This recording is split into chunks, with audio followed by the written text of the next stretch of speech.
So today I wanted to talk about the energetic side of our practice. And in playing with handstand the other week in yoga, I feel like this has been kind of a yoga pose that I've been trying to work out and trying to get right. And I'll learn a few pieces and I have a few ahas, and all that kind of came together in regards to our practice. And how that came to be was we kind of look at three parts in kind of this mind-body practice, because that's also what meditation is. We have the structural aspect of the process, of the practice. And the structural is like the bones in our body. It's the architecture of what holds everything together. And the other aspect of the practice is the muscular side, the muscles in our body. And how I see that translating into our practice muscularly is the choices and the habits and the routines that we do day in and day out that facilitates and strengthens or lessens, where we want to focus the growth and strength in our lives. And the third one is the energetic aspect of the practice. So much of yoga and Aikido has that flavor, that energetic flavor, that you could be thinking you're doing the practice right. You could be, structurally aligned, but there's always something more that you can fine tune energetically. You can notice if in a certain yoga pose, as you're holding it for a long span of time, how to energetically settle down into it a little bit more, and how to allow some ease into a pose that can be pretty strenuous. And you can eventually turn that pose in such a way with the correct structural alignment, muscular, engagement, and energy application to make it almost effortless. And we play so much with the energetic part of this meditation practice because it's something that's not seen, and we always are able to fine tune a little bit more.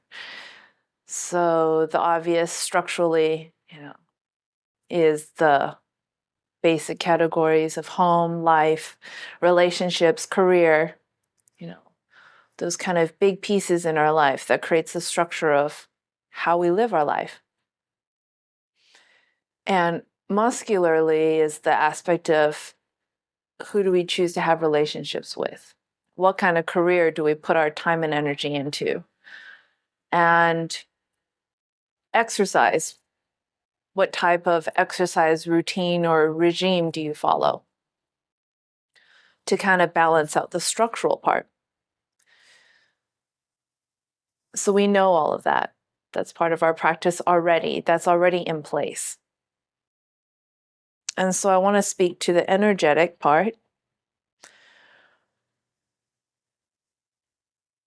which is not just the sitting meditation, but it's also going on trips that can be called power trips, if you want to label it that,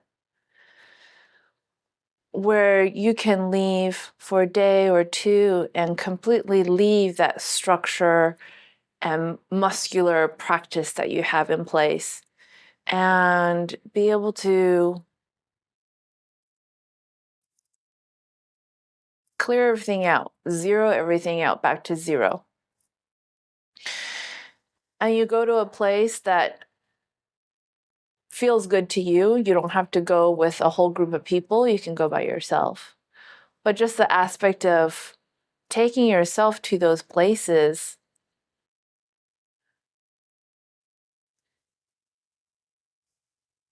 is almost like doing a full house cleaning from top to bottom.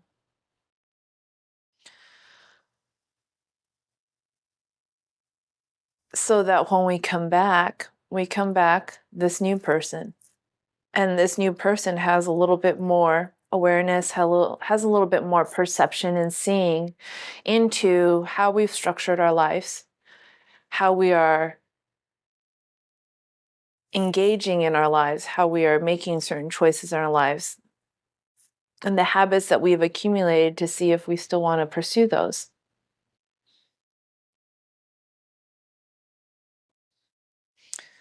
And it becomes so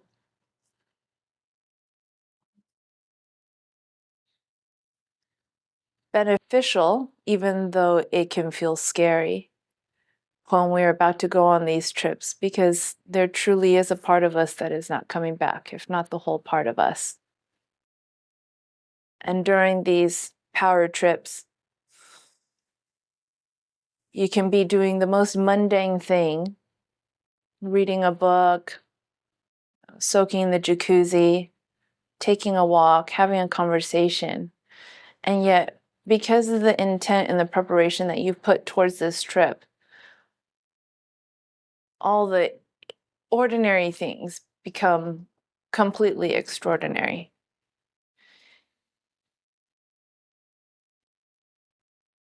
And having the awareness to see the extraordinary within the ordinary, that becomes the magic and the miracle of it all.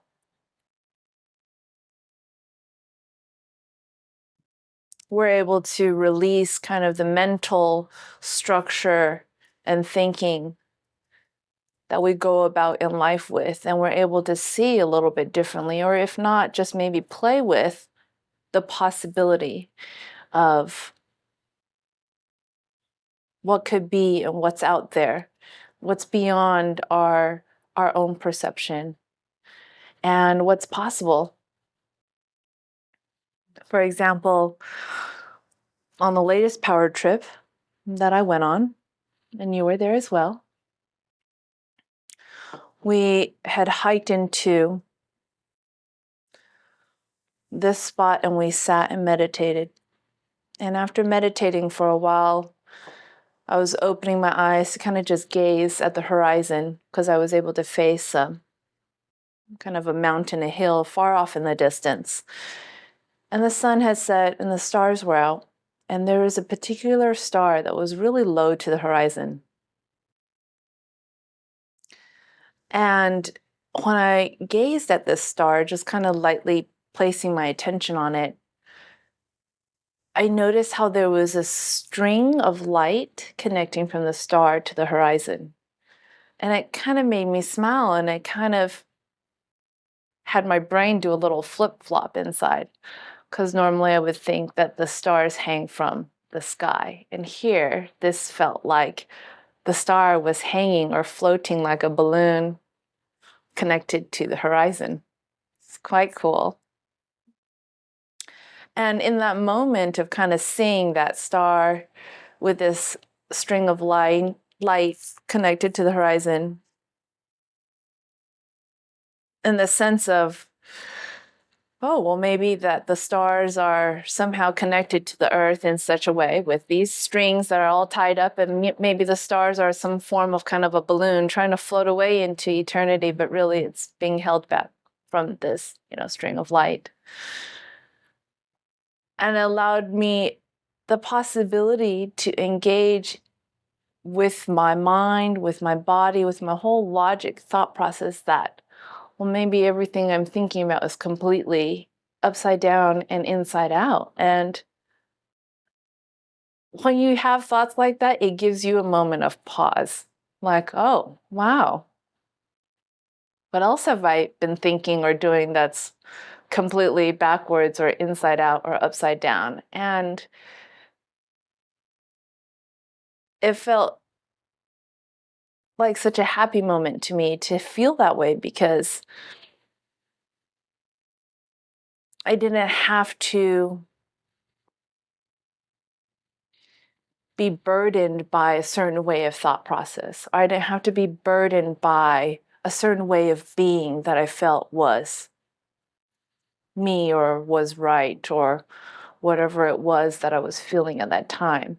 That whole belief system kind of falls away for anything to be possible.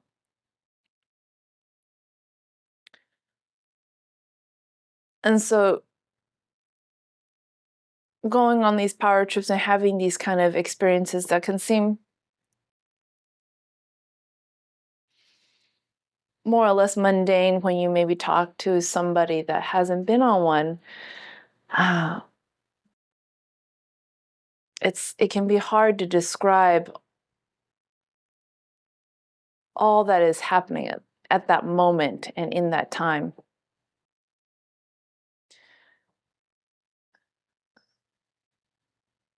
But to know that each person that goes on a power trip and puts that intention of doing so truly gets changed and truly comes back changed. And to be aware of that so that when you come back and you're changed and you're a new person and you're different in certain ways that you have yet to discover, that you don't bombard yourself too harshly with all your to-dos and have-tos and shoulds and this is how I think and this is how I feel, and kind of become a staunch stance on your particular soapbox, because maybe you've changed soapboxes and it's different now.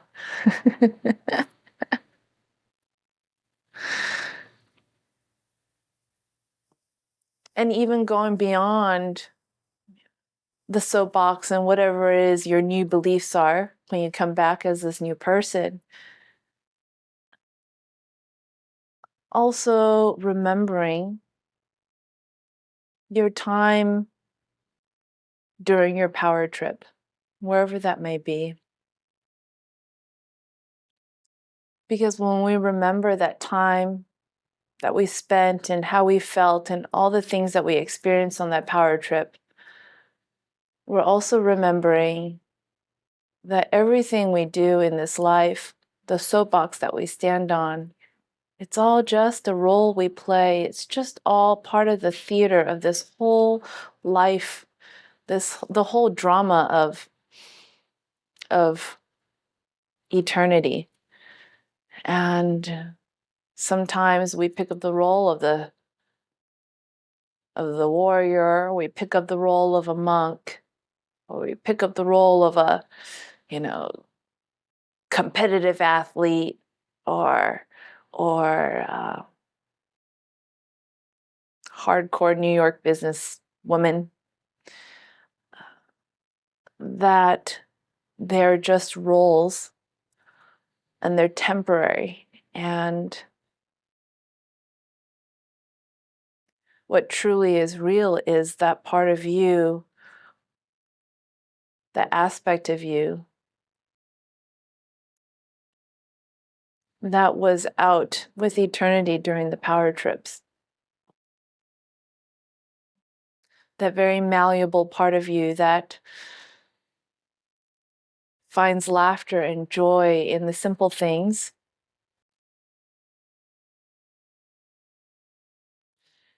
And for the things that seem to mean or feel offensive or defensive, they seem to kind of fall away from you and they seem to not even land upon your system. They just kind of pass through you.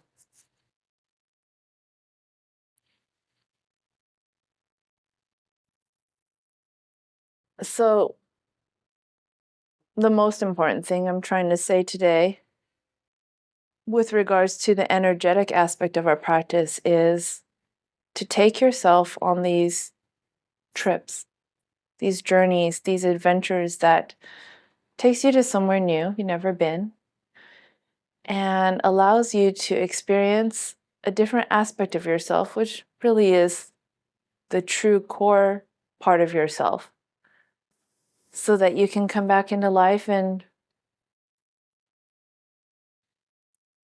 change up things that you want to change, keep things that you want the same, and have the ability to distinguish between either one of them.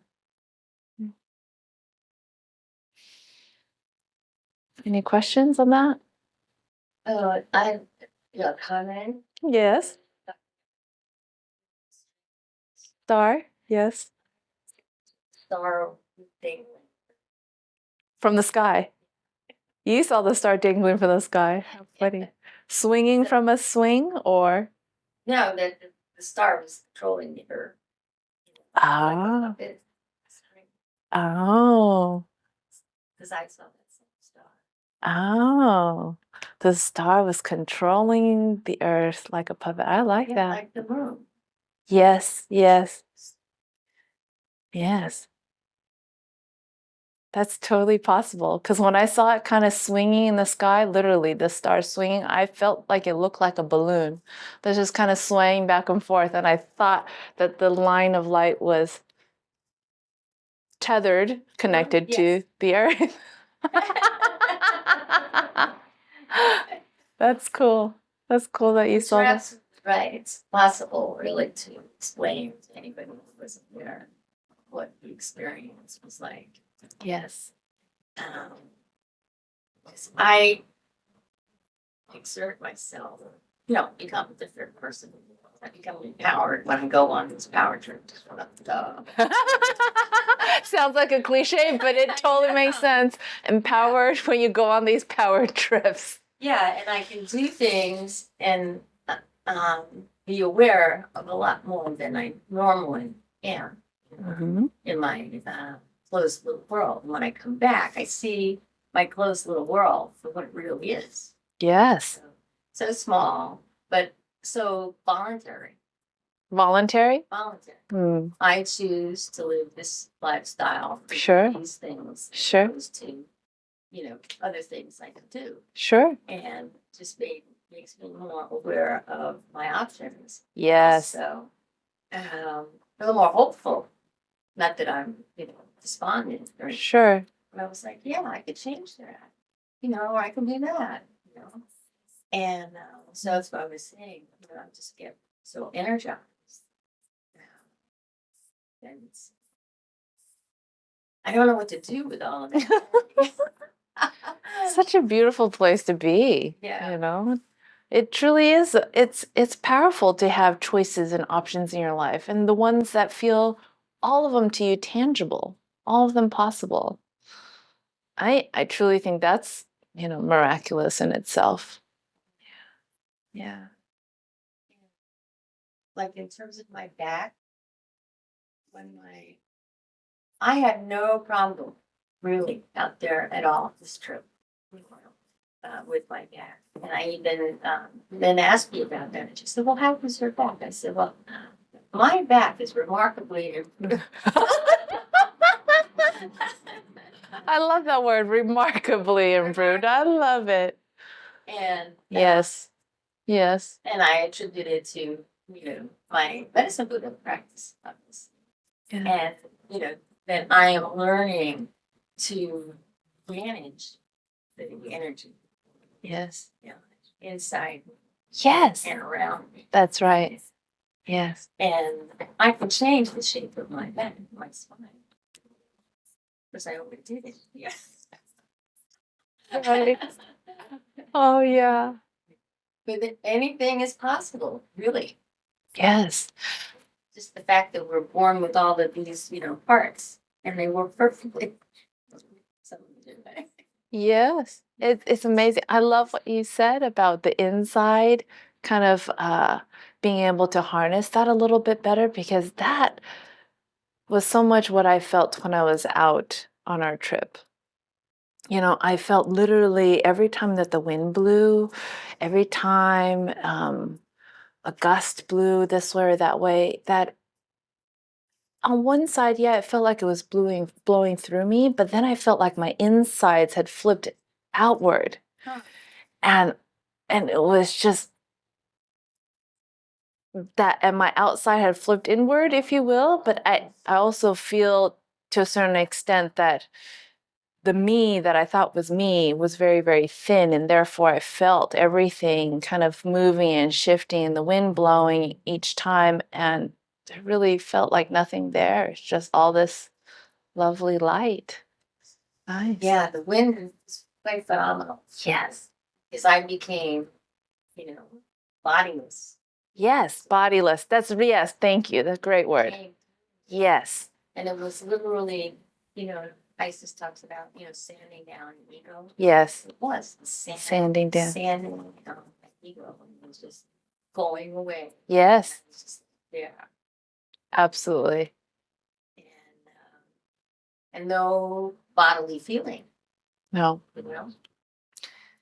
And on that note is even when the wind would blow or when it was still, we were asked to kind of feel with every sensorial feeling of our bodies and our systems in order to kind of be with the desert and kind of meditate with it.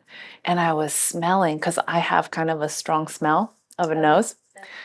And I would smell and I would sniff and kind of breathe, whether the gust of wind was blowing or whether it was still. And I just felt like there is absolutely no odor. It was completely perfect. And I just thought, brilliant. Yes, everything's perfect. I mean, the way the wind was blowing was perfect. When it was still was perfect. The way the air smelled was perfect. The temperature felt perfect. I mean, that level of perfection in every sense feeling was incredible. Mm-hmm. Yes. Yeah. And, I really had a great appreciation of my blessings. Yeah. To be out in the desert with this group of people having this kind of experience. Yes, a lot of gratitude. Yeah, a lot of gratitude.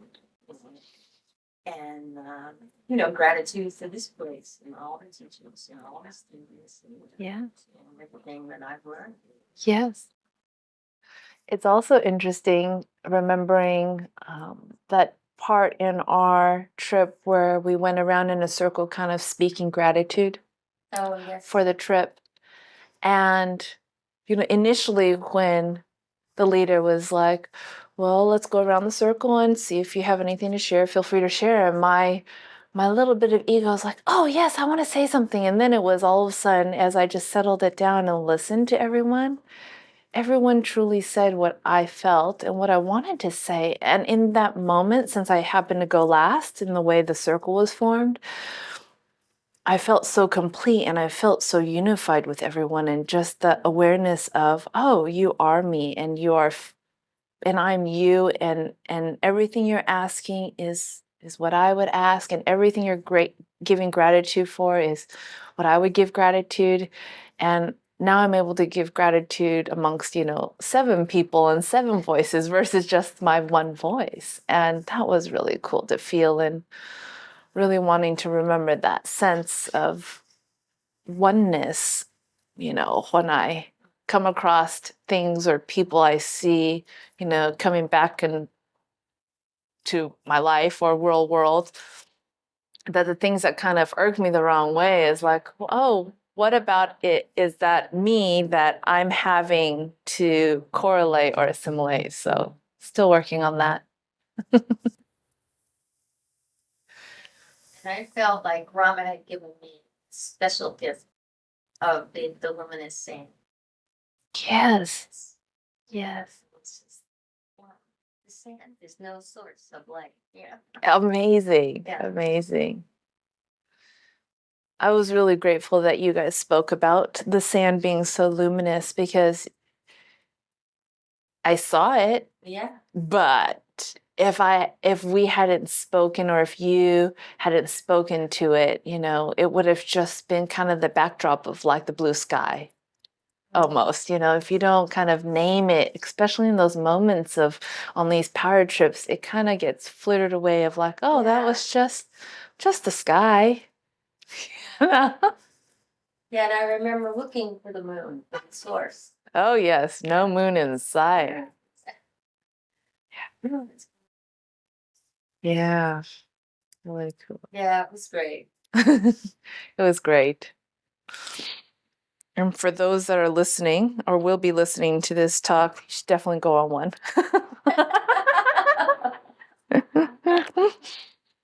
So on that note, let's meditate. Okay. Good selection. Thank you. Glad you like the music.